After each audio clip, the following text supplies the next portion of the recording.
اور کہتے ہیں کہ رحمان بیٹا رکھتا ہے۔ ایسا کہنے والو، یہ تو تم بری بات زبان پر لاتے ہو۔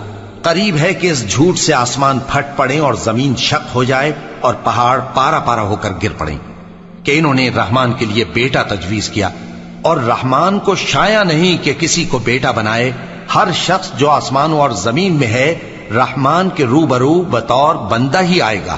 اس نے ان سب کو اپنے علم سے گھیر رکھا اور ایک ایک کو شمار کر رکھا ہے، اور یہ سب قیامت کے دن اس کے سامنے اکیلے اکیلے حاضر ہوں گے۔ اور جو لوگ ایمان لائے اور عمل نیک کیے، رحمان ان کی محبت مخلوقات کے دل میں پیدا کر دے گا۔ اے پیغمبر صلی اللہ علیہ وآلہ وسلم، ہم نے یہ قرآن تمہاری زبان میں آسان بنا کر نازل کیا ہے تاکہ تم اس سے پرہیزگاروں کو خوشخبری پہنچا دو اور جھگڑالوؤں کو ڈر سنا دو، اور ہم نے ان سے پہلے بہت سے گروہوں کو ہلاک کر دیا ہے۔ بھلا تم ان میں سے کسی کو دیکھتے ہو یا کہیں ان کی بھنک سنتے ہو؟